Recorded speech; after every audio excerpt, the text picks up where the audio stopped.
Top of the morning to you. I'm not one to keep up on the news. I think the news is quite distracting for a kingdom family leader. But we do need to have some kind of context. Years ago, I used to get all my news from K-Love Radio. They had the right bits and pieces of the news. I do get enough of it, I think, through my connections in the community, through church and through Bible study. This morning at Bible study, we were talking about the flood and the flash flood down in Texas and the Christian camp that it washed through, and just some of the stories and how we could talk or not talk actually was our conclusion with a parent of a lost child in that situation. Um, Being it's a Christian camp, there may be a Christian foundation for that. I remember back, I guess 5 years ago now, right out here on the driveway, our son threw a dog toy and it ran right through Elizabeth. She was in kindergarten or first grade, and she flipped up in the air and landed on the back of her head. After school one day, and I was over here in my office over there, and in a meeting, and my daughter came in, and I said, "Is it emergency?" Because they know the rules, and it was. And she said, "Yeah, it's emergency. Elizabeth's unconscious and having convulsions on the driveway." And I ran. I said, "Excuse me, I gotta go." And left my meeting and ran outside to wrap her up in my arms and hold her. And she couldn't see. She was blind. She wasn't coherent at first. She was just mumbling and gibbering voices and words out her mouth. And then she's like, "I can't see. I'm dying. I'm gonna die." And I said, "It's okay.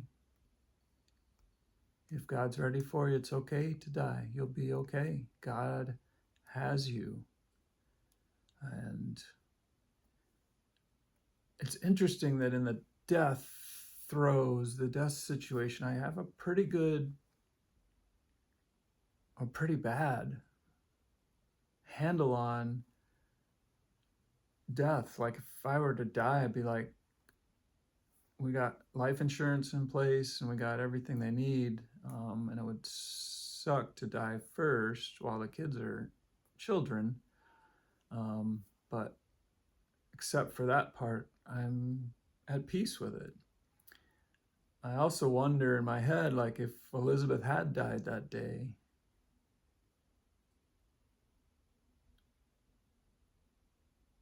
I really believe she would have been okay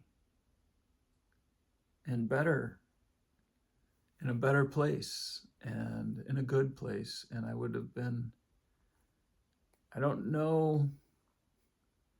Yeah, I get to just comparisons and status and what I'm supposed to do, and really thinking about, well, I think I would miss her, and I would be at peace while missing her. But coming alongside someone else in that, unless you've actually experienced it, one of the comments we made at Bible study this morning is not saying, I know what you feel, I understand, I get it, unless you actually really do loss of a child in a catastrophic weather accident phenomenon. We went through a role play of trying to say, "Hey, your daughter's fine, she's in heaven." And after attempting that unsuccessfully, we had a good actor as the distraught parent.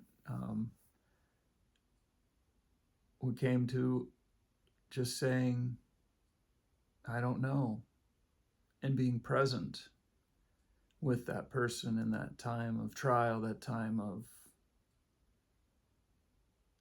hurt, pain, grief, not understanding, and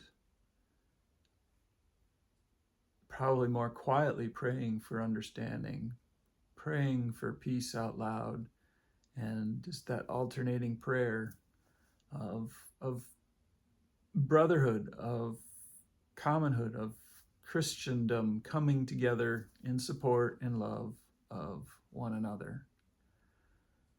What would you do if you were talking with a non-Christian parent of a lost child?